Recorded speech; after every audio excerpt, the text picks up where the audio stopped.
नमस्कार। यूपीपीसीएस मुख्य परीक्षा बहुत नज़दीक है।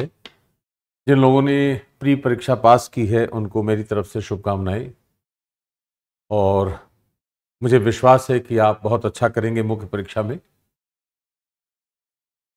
आपने अभी तक जो पढ़ाई की है उसका लाभ आपको निश्चित रूप से मिलेगा, ऐसी मेरी शुभकामना है। आज इस वीडियो में हम लोग बात करेंगे कि आपकी मुख्य परीक्षा में जो निबंध का पेपर है उस पेपर में क्या पूछा जा सकता है, क्या पूछा गया है अब तक, उसकी प्रवृत्तियां कैसी रही हैं, कैसे हम निबंध लिख सकते हैं, कैसे बेहतर अंक प्राप्त कर सकते हैं। निबंध तो हम स्कूल से ही लिखते आते हैं। स्कूल में भी सबने लिखा होगा निबंध, कॉलेज में भी लिखा होगा, लेकिन स्कूल में निबंध लिखना और कॉलेज के छात्र की तरह निबंध लिखना और एक प्रशासक की, संभावित प्रशासक की भूमिका में निबंध लिखने में बड़ा फर्क है। छात्र जब कोई निबंध लिखता है स्कूल या कॉलेज में, वहां उसको यह बताने की जरूरत होती है कि उसका ज्ञान कितना है, उसका विचार कैसा है, उसे लिखने आता है या नहीं। लेकिन जब वही व्यक्ति संभावित प्रशासक की भूमिका में जब निबंध लिखता है तो वहां कुछ बातों की जरूरत अनिवार्य रूप से होती है। जैसे कि आपको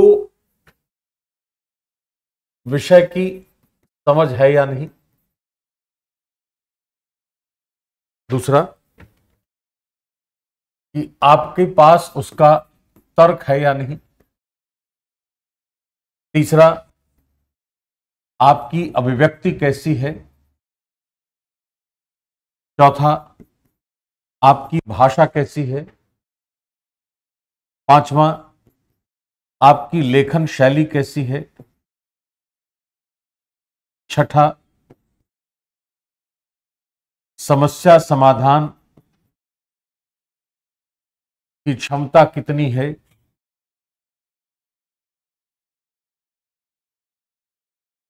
इसके बाद निर्णयन का कौशल कितना है।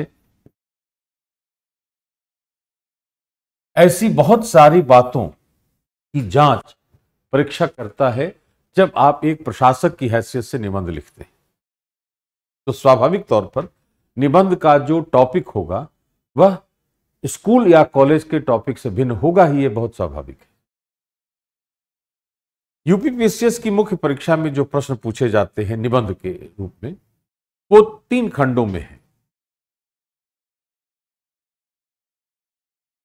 Section 1, 2 and 3। कुल अंक आपका 150 है, तो 50 नंबर प्रत्येक खंड में एक एक निबंध आपको लिखना है, जिसके लिए 50 अंक निर्धारित है।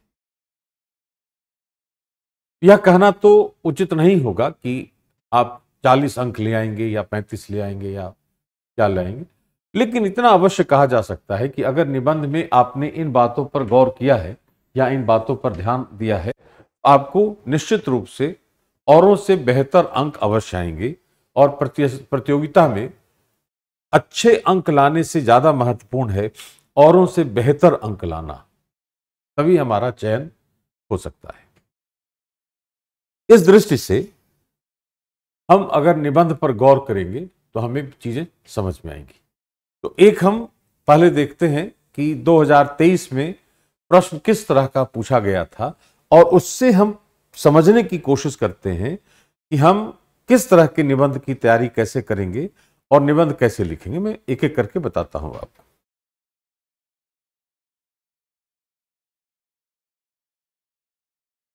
तीनों भाषाओं में से किसी में भी आप लिख सकते हैं, हिंदी है, अंग्रेजी है, उर्दू है। जो सेक्शन ए है इसका, तो अगर पढ़कर देखा जाए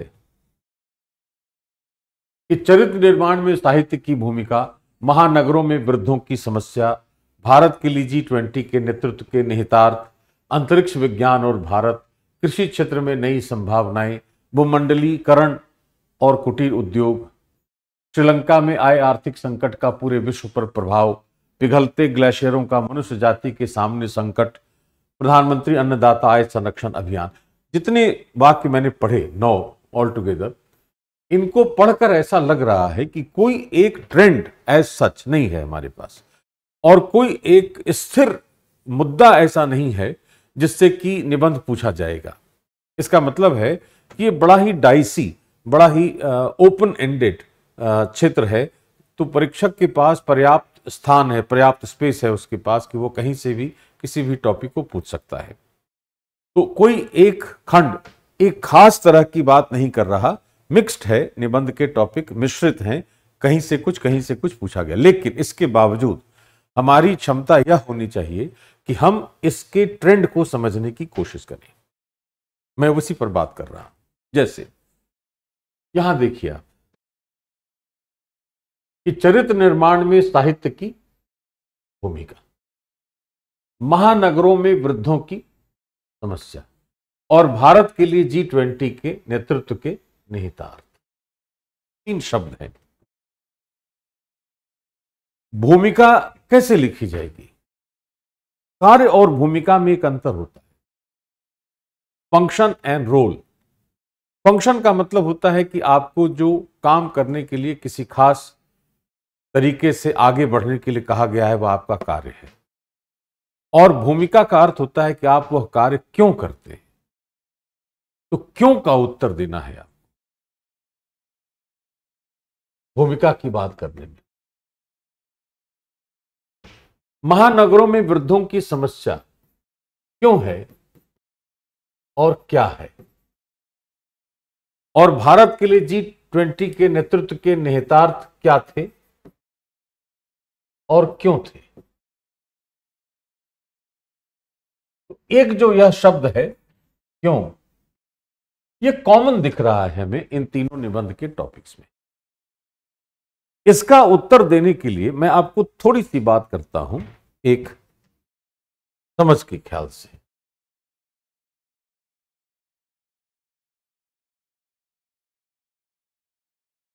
स्वर्णिम चक्र की एक अवधारणा है।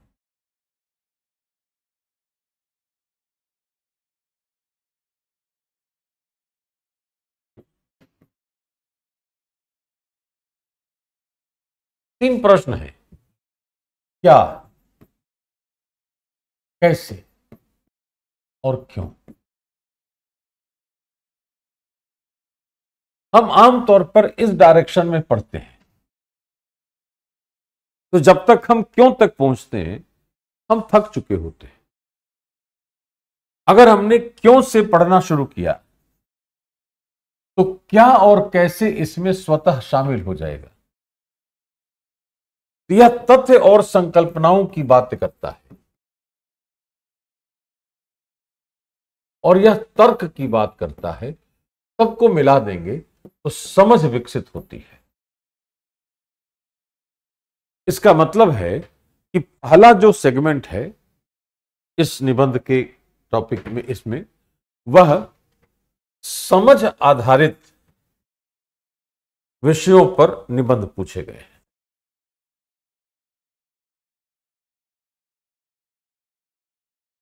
हमारी समझ पर आधारित है कि उसकी भूमिका की समझ होनी चाहिए, समस्याओं की समझ होनी चाहिए कि वह समस्या, उसका रूट कॉज क्या है, उसकी जड़ कहां है, असहमति से हुई है, किस कारण से समस्या हुई है, उसकी समझ चाहिए।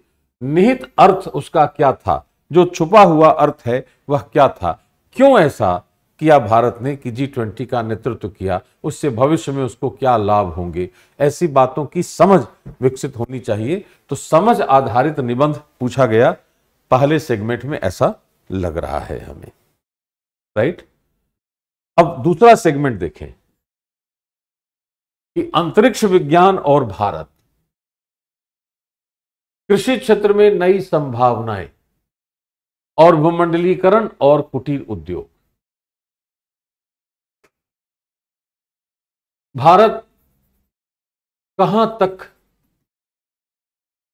प्रगति कर चुका और कर सकता है, कर सकेगा, यह संभावना है। यहां भी संभावना है भूमंडलीकरण और कुटीर उद्योग का जो प्रभाव है उसकी संभावना क्या है? कुटीर उद्योगों की संभावनाएं क्या हैं? प्रोस्पेक्ट्स भूमंडलीकरण में क्या है? भूमंडलीकरण में तो कुटीर उद्योगों के समाप्त हो जाने की आशंका होती है, जैसे जैसे निजीकरण आगे बढ़ता है वैसे वैसे। लेकिन हमें यह बताना है कि संभावनाएं क्या हैं। इसका मतलब हुआ कि दूसरा जो सेगमेंट है वह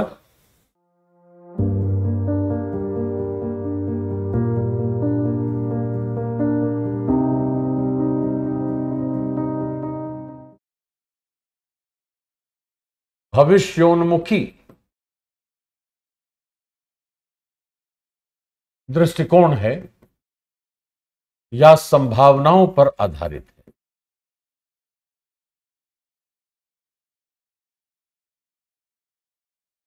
राइट? अंतरिक्ष विज्ञान के क्षेत्र में भारत के प्रोस्पेक्ट्स क्या हैं, कृषि क्षेत्र में क्या संभावनाएं हैं और भूमंडलीकरण में कुटीर उद्योगों की क्या संभावनाएं हैं। तो एक समझ आधारित हो गया, एक संभावना आधारित हो गया। अब तीसरा जो सेगमेंट है वह कह रहा है श्रीलंका में आए आर्थिक संकट का पूरे विश्व पर प्रभाव। पिघलते ग्लेशियरों का मनुष्य जाति के सामने संकट यहां भी प्रभावी है। क्या प्रभाव हुआ ग्लेशियर के पिघल जाने से? और प्रधानमंत्री अन्नदाता आय संरक्षण अभियान का प्रभाव क्या है? इसका मतलब है कि तीनों में प्रभाव शब्द महत्वपूर्ण है। तो अगला जो खंड है वह प्रभाव आधारित निबंध के टॉपिक पूछे गए। तो हमारे लिए तीन बातें समझ में आई कि अगर हम प्रश्न देखेंगे तो निबंध के जो टॉपिक हैं उसमें बुनियाद इसकी क्या है? तीन है। हमारी समझ या अंडरस्टैंडिंग, दूसरी है संभावनाएं या प्रोस्पेक्ट्स, और तीसरी है प्रभाव या इफेक्ट। कोई भी टॉपिक हम पढ़ेंगे उसके उसकी समझ कैसी है, संकल्पनाओं की, तथ्यों की, उसकी संभावनाएं क्या हैं और प्रभाव क्या है, या तो समझेंगे ही। आने वाले समय में हम एक और बात पढ़ेंगे, वह है कारण, कॉज। तो कॉज और इफेक्ट का रिलेशनशिप भी देखेंगे हम। जैसे भारत की नई शिक्षा नीति के प्रभाव, भारत में शिक्षा की पुनर्संरचना का प्रभाव, भारत में पुनर्संरचना की आवश्यकता, भूमंडलीकरण में महिलाओं की पर पड़ने वाले प्रभाव। राइट? ऐसी स्थिति में हमें समझ, संभावना, प्रभाव और कारण, अगर हम चारों चीजों को कवर कर लेते हैं तो निबंध लिखना हमारे लिए तुलनात्मक रूप से सरल होगा। राइट? अब फिर से एक बार देखें, कोई एक टॉपिक ले लें। मान लीजिए पहला ही टॉपिक है कि चरित्र निर्माण में साहित्य की भूमिका। जैसे देखिए,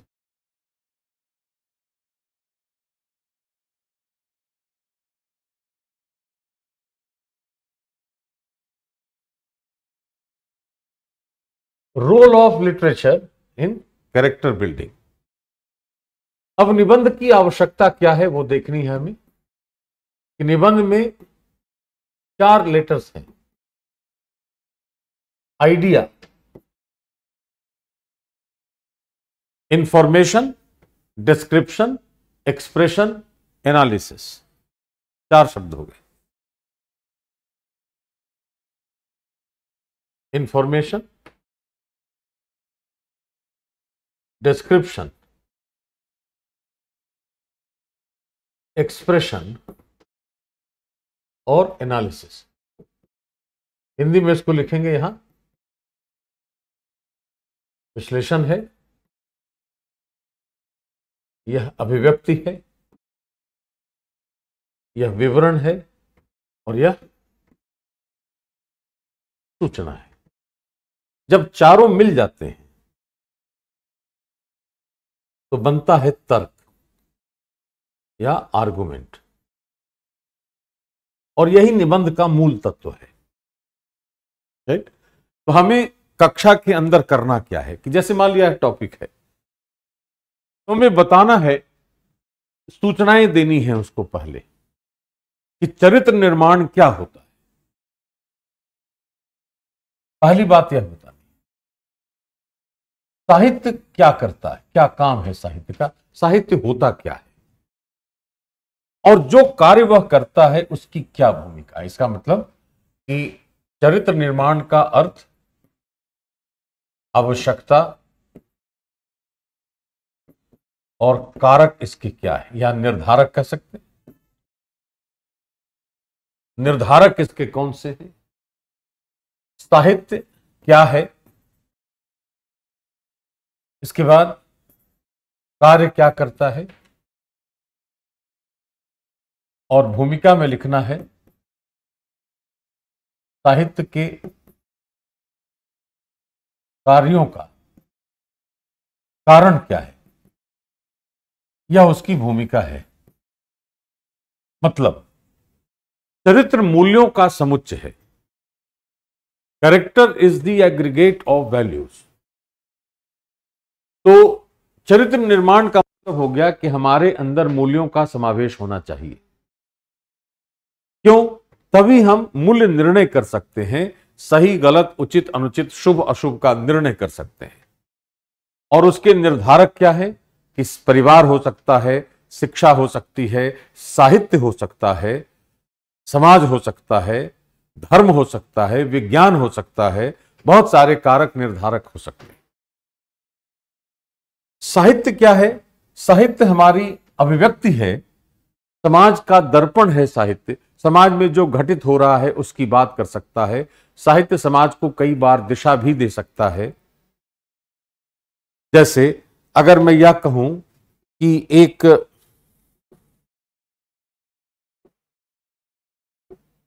एक बात आपको बताऊं मैं,